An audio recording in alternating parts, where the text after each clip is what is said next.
So I'm Pamela Fox. I'm a support engineer for the Maps API, which means I moderate the forum, and I also post on the blog. I write a lot of articles and just generally help people out with the Maps API. So I've seen a lot of Maps mashups, and some of them I like, some of them I don't. So this isn't a presentation about how to use the Maps API. This is more after you've learned how to use the Maps API, how to make a better map mashup. And it's kind of just my own personal opinion, but you can use it. That's all you got? Right, so everyone likes making map mashup. It's probably the most common mashup out there. Like in Grandma Web, it's still 25% of all the mashups. But I'm not that impressed if all you do is you take your data and you put it on a map. So obviously it's not that hard anymore. I'm more impressed when you put your data on a map and you make it really easy for me to use and make it pretty good. Alright, so here's the first classic mistake or pitfall. Ubiquitous red marker. I'm sure you've seen it. You probably use it. I use it all the time too, but I just use it for Google. You don't have to excuse. You should be replacing it with another icon. If you don't want to go through the effort to create a whole new G icon, simply take download our marker icon, open it up in Photoshop or Windows Paint, and recolor the marker so that it's not red anymore. Maybe put like a little logo in it or something for your site.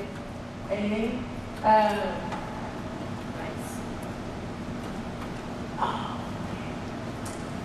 Alright, so 11/11 folks. That's November 11th, it's very special.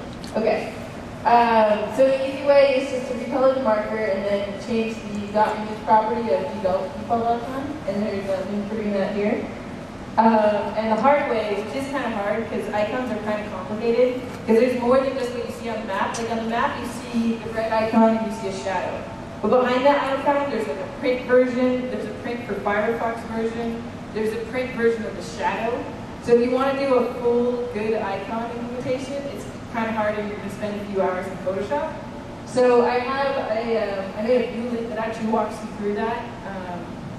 It shows you everything that you need to do in Photoshop to get all the right properties, down to getting the image map properties. So there's a link for that there, you can check that out after.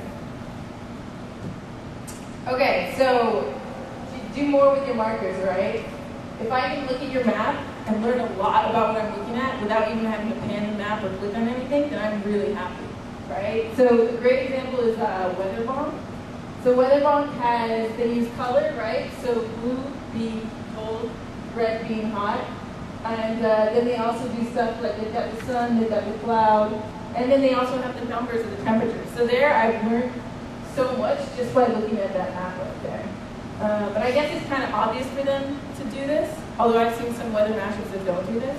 But a lot of times when you have a map, there is some kind of qualitative information that you can convey in the marker. So some ideas is using shape or icons for categories, right? So you have traffic accident versus traffic construction, right? So you do the little hazard versus the little cone. You use something as simple as doing diamonds versus circles if your categories are a little more abstract. Using color for intensity values like they did with the weather there. Using size for density values. So here, there's this person has done clustering of the markers. And so the size of these icons here indicates that there's a lot more markers underneath here. So this is really useful because I know where the markers are, and then I can zoom in to get more information. So that's great clustering right there. The only thing that you should remember is to include a legend. Sometimes I'm looking at a map and they've done something nice, like use different color icons and stuff, but I have no idea what it means, right? So that's not very useful. You gotta have a legend unless it's ridiculously obvious. Weatherbomb doesn't have a legend because we've all grown up looking at suns and clouds and we know what these are. But probably every other site does need some sort of legend. If you want to overlay the legend on your map, use the G control class, and that makes it really easy just to stick something that's like the controls on the top of your map.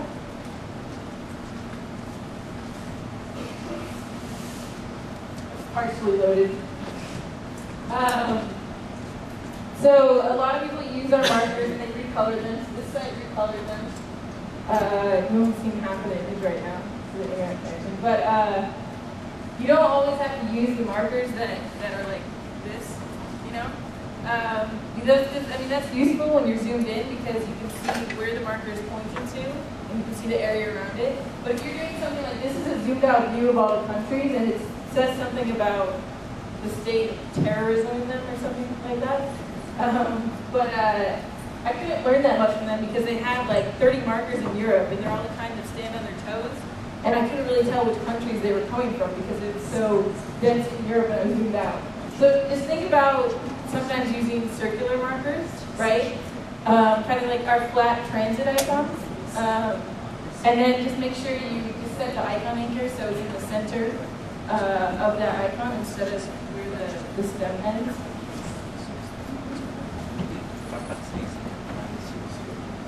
All right, so a lot of times I get to a mashup and I start clicking around on markers and then I just keep clicking and I don't remember what I clicked and didn't click and so I keep opening the same thing over and over and then not opening some things at all, right? So when you do this on a page, usually like when you click on a link, it turns purple, right? That's actually very useful. As much as everybody hates purple, it's very good to know that you've been somewhere already, right? So we want to know that we've been to the marker, okay? And most people don't use this technique, but I have a friend who has a demo of it that's actually really, really nifty. And all he does is that he's got a side door and he's got markers. And when you click on the marker, so when it's in active state, he turns it yellow. And when you've gone away from the marker, he turns it blue. So I know by looking at this that I visited all of these markers. And then I think he also indicates it here in the sidebar as well. So that's really nifty because then I don't have to click something that I've already clicked before, right? And there's a link to that there. So I recommend that, and I want this really desperately on housing maps because I'm always like clicking the same thing over and over there. It'd be so good if I knew that I'd already visited that, marker. Okay, so here's one of our most common questions in the forum. Somebody will post and say, oh my god, I just tried to load 10,000 markers on my map and my browser crashed and my computer won't, get up anymore. Well, there's a good reason for that. You shouldn't try and put 10,000 markers on the map at the same time. First of all, there's no user that's going to click on 10,000 markers. That would take them a good portion of their life and they probably have better things to do. And the browser can't handle it. RG marker objects are kind of like expensive objects. As I explained, they have shadows and print things and all kinds of stuff going on. They've got image maps. So they're not easy things for the browser to handle. I recommend that you don't have more than 200 clickable markers on the map at the same time. You can go a little bit above that depending. But that's to say this way to do it. I think on Google Maps we actually limit it to 80 to 100. So the ways to get around this, use searching. So let somebody search for something. They want to search in a certain category, search for a certain keyword. Filtering, so turning off certain categories, checkboxes. Marker management, we have something called the G Marker Manager. And what that does is that you can say, okay, I want these markers to display at the most zoomed out level, and I want these markers to display when you're really zoomed in. And then what you can do is say, you can query your database, and let's say you have news stories, right? So when you're at the most zoomed out level, when you see the whole world, you query your database and say, give me the top 100 most popular news stories, right? Because that's what I care about as a user. And then when you get more zoomed in, so let's say I'm in Mountain View, then I just say, give me the top 100 popular stories from Mountain View, right? And so the marker manager, so you can actually put up to 10,000 markers in the marker manager because it doesn't display them all at one time. It will only display what's in the viewport at that time. So that's something you can use for more of a browse experience versus search experience. And then the other thing is tile layer overlays. Sometimes if you're putting 10,000 markers on the map, that means what you're really trying to do is create a heat map. If you're trying to create a heat map, don't use G-marker objects.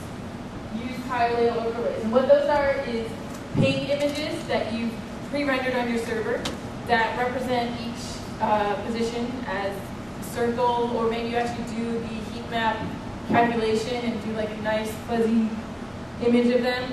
There's a service called geoiq.com, which will actually generate heat maps for you. And I've used that before. So consider using that. And then if you want, you can actually combine tile layer overlays with clickability. And that's actually, yeah? What's a heat map? Oh, a heat map is like, Zillow.com, sure. yeah, it's like red, orange, yellow. Usually indicates A lot going on versus nothing going on. right.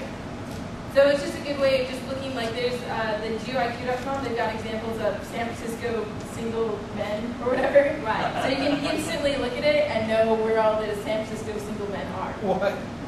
Oh, yeah. There's a little dot over Fremont.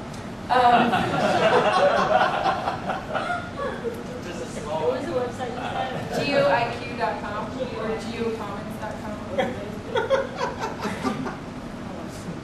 But that's something where somebody doesn't, like, if somebody really wants to click and find out more about that single man, then maybe you should use some kind of marker. But if they just want to look at the map and know generally what area to go to like, stand around and then use a heat map. But yes, you can combine that. So if you want to have kind of a clickable tile layer overlay, and that's actually how the transit icons work on Google Maps. They're not actually markers, they're tile layer overlays usually. And what it does is that once you click the map, you can send a request to your server and say, did I click on something? Or when you load in that tile layer overlay, you can load in an array of what parts of that are clickable, and then you can query that. So depending on what you're doing, you could get better performance that way.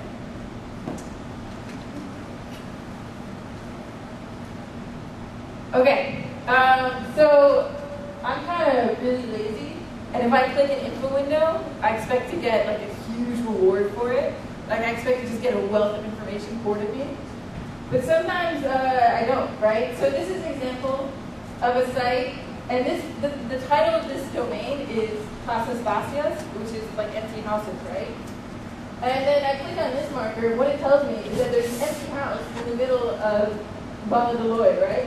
I already know that because the marker is in the middle of the city, and that's the name of the site. So I've learned absolutely nothing from clicking on the marker, and you just think you click on a marker. It's been like a valuable 10 seconds of my life. Now let's get an example of really nice, okay, so granted this is Google Maps. I know I'm not supposed to push on the anyway, so I happen to like the fact that on Google Maps, when I maximize the info window, I get a huge amount of information, right? There's multi-tabs here, right? Overview, details, views, photos, whatever. Even a mini-map, there's so much there, and I just learned a lot, right? So that's kind of the extreme version. We are exposing the ability to do a maximization state in the API next week. So if you want to do something like Google Maps where it goes from mini to big, that's going to become a lot easier. But so I recommend putting a lot of information in your info window. And if you don't have a lot of information to put there, then don't use an info window. Use something else. So use something that's more like a tooltip. So then all I can do, it's not much effort for me, right? I don't hate you as much. Because all I'm doing is mousing over, and then I see a nice little bit of information. I mouse over, see a bit of information, right? There's a couple open source things you can use. E-label, e-bubble, PD marker. Those are all ways of doing it. And that's just much nicer for me because it required no effort on my part. Yeah? So is there some difference between a click and a hover when you hover over something? Well, the difference would be that in one of them you're listening to the mouse over event on the marker, and the other one you're listening to the click event on the marker. But the thing is, okay, so here's the thing with info windows. They're designed so that when you click on an info window, the entire map will pan to accommodate the info window. That's actually the big issue. If all that happened is an info window popped up, it wouldn't bother me that much, right? So if you go to Yelp.com, they actually have their own overlay that when you mouse over something or click on it, it will open up the window, but it will overlap everything on the page, and it won't pan the map, right? And that's a different way of doing it, and I really like the way they do it on Yelp.com. So it's more the question of, are you going to make me pan the map when I click on the marker? Like, is it going to be worth it to pan the map? Because remember, every time you pan the map, you have to load in more tiles too. So you're actually forcing the user to download more stuff just so they can open your info windows that gives them absolutely no extra information. So. Okay. So we provide all sorts of controls in the API. We provide the map type control and the large map control for the zooming and the panning. We give you the info window class and we give you that default icon. But you can just decide not to use any of that and completely customize the map for your site's look and feel, which I highly recommend because when it's done well, it looks really good. So this is acehardware.com's store locator. Granted, I haven't used Ace Hardware yet, but I go to their site a lot, so I know where their stores are. So what they have here, they've got a custom zoom and pan control, right? They've got a custom map type control. They have custom icons, very nice logo. They have custom info windows, right, with tabs, very nice. So this entire thing is customized. The only reason I know it's Google is because it's the Google logo down here. And that's all you need to keep is the Google logo and our little copyright text that comes up over here. You can change everything else, and that's fine with us, right? And the great thing is that tons of people have already done this kind of thing. Because what you need to do is extend the G control and the G overlay class. And we've already done that, right? So I've got a bunch of links here. So for the map type control, here's a demo I put together for our enterprise team of code they can steal from us. So the map type control is here, and it adds in the traffic thing as well if you want that. And all you have to do is just override the background images, right? The zoom control, very simple. You just override this plus minus. Actually, I don't even know if anyone uses the pan control, so I usually don't put it on there. You know, it's pan the map. Most people just drag with their hand. And then we've got the markers, the custom icons, and then this is a custom info window class that I wrote. So here's links to a bunch of those. There's a couple more here. And then there's a link to this thing so you can see how they're all used together. So technically now it should be, the idea is for it to be really easy for you to just take this and sub in your own graphics, right? So we do the code, you do the Photoshop. Okay, so I mean what I recommend is if you're interested in doing a good usable map mashup is to go try and use other people's mashups and see what it feels like. So programmable web, they list all the mashups. Go to the mapping tag, or go to the Google Maps API tab if you only care about the Google Maps mashups. And then try out some of the mashups. Try to use them, bookmark the ones that you like or don't like. Just remember what it was like to actually try and use something. And then hopefully that will help you when you're going to make this video. So that was all I wanted to say. I'll put the link out because there's a bunch of links in here for you to check out. I would have checked them out live, but I'm not sure how my internet is working, so you can check them out yourself. Do you guys have questions? Are those slides available on your site or? Yeah, I'll put the link in the wiki. Okay. It's just Google Docs. And it even has a little discuss tab so you can see who else is looking at the slides at the same time. Okay. So yeah. Do you have like a tutorial type of stuff on this on YouTube? On YouTube we have, so if you want to see what stuff we have on YouTube, I put together a page on the group. So, all right, go to pages. So yeah, this is our group. It's quite well populated. Feel free to post questions in the group, but make sure that you provide a link and explain your problem well. Don't just write, help, map no work, need help. We don't like that. It happens every day. I mean, it's fine. You can even post it in another language. If it's lengthy and you mention maps in it, I'll still try and translate it and respond. Okay, so I have a bunch of resources here. So there's videos. So if you like YouTube, these are mostly from Developer Day, which is where we presented a bunch and then we recorded it. So there's Maps API Intro, Advanced, Intermediate, New Maps API Features, Maplets, KML, GeoSearch. If you guys have geodata, make sure you put it in a KML and then put that in a sitemap, because then the little Google spider will come and get it and let other people search for it. And then I have the slide versions as well of a bunch of these talks. And then there's even a podcast of me that I haven't listened to yet, so like I will. But you guys can. So that's what I have on YouTube. Yeah? One of the things that I really wanted, that I liked a lot about the Google Maps was it's got the built-in, if you have the XML with GeoRSS, Yeah. you can just plug a URL directly into that.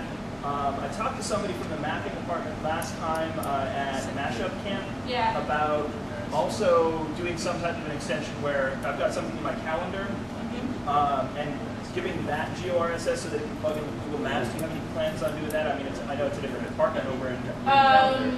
But the calendars don't have GeoRSS output right now, right? Yeah, that's what I want, is the calendars to have GeoRSS so that they can work with maps. Right. So Picasa added a GeoRSS. Yes. Added a GeoRSS output, and I believe YouTube should come soon with that. Okay. Because YouTube lets you tag your video when you upload it. Okay. Calendar hasn't been requested as much because it's not as obvious how to do it. Because in Picasa and YouTube, you actually explicitly put it on the map Right. and say where it is. Calendar, most people don't. No one does, right? You say where. Where, yeah. So you'd have to geocode it, right? Right. So geocoding is one extra operation. Right. And a lot of times the geocode is going to fail because most people in calendar say like where my mom's house or Yeah. something. Yeah. We don't want to geocode my mom's house many times. So I would wait and see maybe, a good request would be to ask the calendar team to put in a map widget when you're creating an event to let you actually geotag where something is, right? And then once we have that, then we can get a reliable GRSS output. Because right now it wouldn't be good. There is something, GCal mashup. Have you seen that? Yeah. That's basically a calendar geocoder displaying on a map. And you can just plug any public calendar into that. Okay. So you should look for that. That was made by a Googler, Michael Boland. Yeah. Okay. Yeah? My question is, so I was trying to make a Google mashup for in and out version of every question. Yeah. So, but I was having some trouble with the actually finding the location to convert from where you physically are Yeah. to actually get a little icon to show up. I couldn't do the conversion. What's the easiest way? Where were you getting the addresses from? Straight. Your scrapers, okay. So geocoding is, I would say, an art as opposed to science. But we have, in our API, we've got two ways of geocoding, right? We have the client-side geocoder, and then we have the HTTP geocoder. Both of them use the same data, but one of them is designed for the situation where you just want to let somebody who's using your mashup locate themselves on your map. So it's like a one-time input through JavaScript, right? And the other one is designed for when you actually want to geocode a bunch of addresses. But here's the thing is that sometimes the geocoder fails, and then sometimes it just doesn't do that well, right? If the address is messy or in a strange area, like outside the US. So what I usually recommend is that you set up some sort of administrative interface for tweaking your geocodes. I think I have one. Let's see if this works.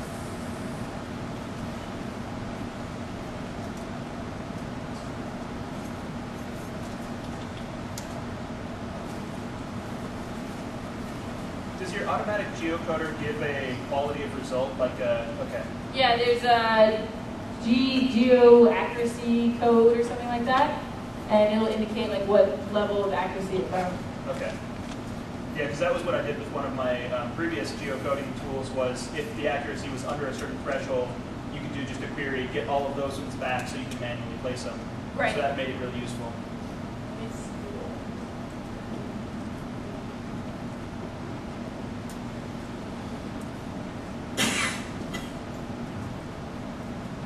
Alright, so I put together a tool to let me tweak geocode results that I can have in a spreadsheet, right? So these are clearly not in the ocean, so let's move them so they're not in the ocean. So what I have here is that I load in all the markers, right? And I already have some latitude, longitude, but I'm not sure if they're correct, which is the typical situation. And then, remember I was talking about the marker stakes? So when I move these, I change the image, so I know which ones I've fixed, right? So I can just go through and just figure out which ones aren't quite correct, right? So let's see that should be the ocean, that should be ocean. And then all I have is this ghetto output that I copy and paste into my spreadsheet. So there are slightly better ways of doing this. This is for my own personal use, but I recommend some kind of administrative interface where you can load in your current things, make a tweak, and then send that result back to the server. If you're storing it in like PHP MySQL, that should be easy. Just do like an update command. If you're not, if you're just sort of doing it ghetto, you could just use my spreadsheet method. This is just a Google spreadsheet that I publish and copy and paste the results back into.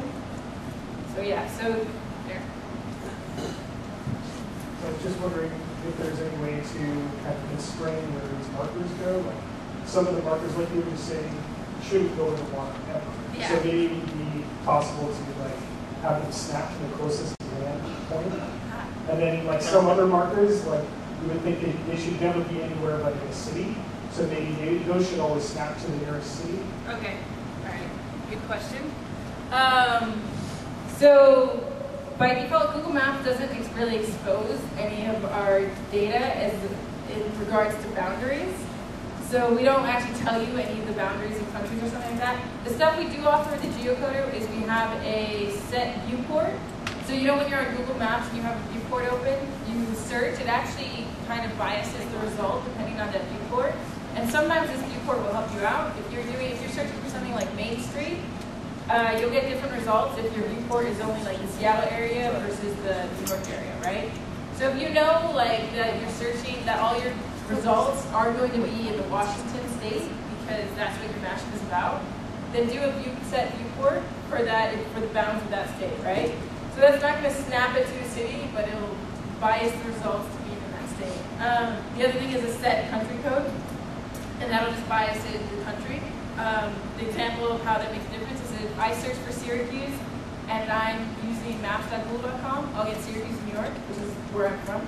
If I'm using maps.google.it, like the Italian version, I'll get Siracusa, right? Because that's what's in Italy. But so those are two things we offer. If you want to actually snap to being within borders, you're going to have to download that data from somebody else and kind of build a custom thing there. So you have like a list of the different cities and the locations. So you could at least that one. Yeah, if you have a list of the cities, you can just compare and say which one, like, what am I closest to, and snap to that. But a lot of so that kind of data might be up to you to set up. Anything else?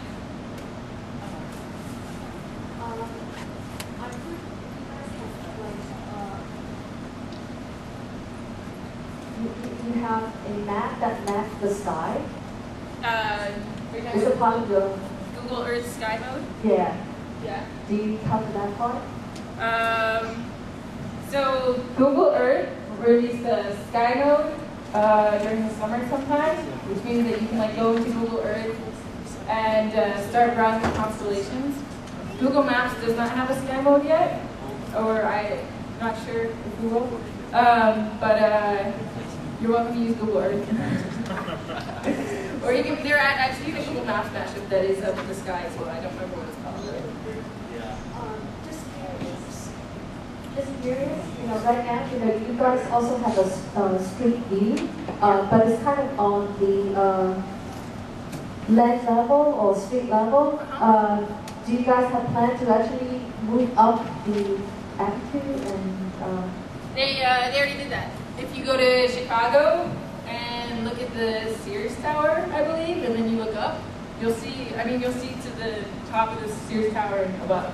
So in a couple places where they think it would be fun, they have pointed their cameras upward. I don't know if that depends on the car or just whether they think there's something cool in the sky, because usually it would just be like a sky, which isn't that useful. Okay. Next question, any other questions? Yeah, I'd like to say that was a superb presentation. Very informative, very clear, easy to understand, and very, very well thought out.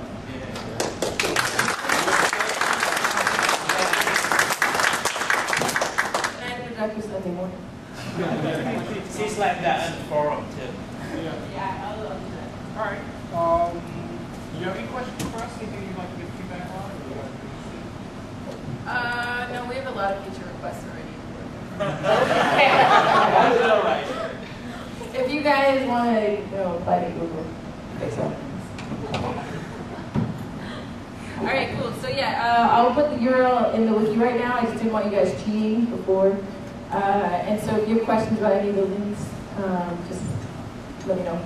Okay.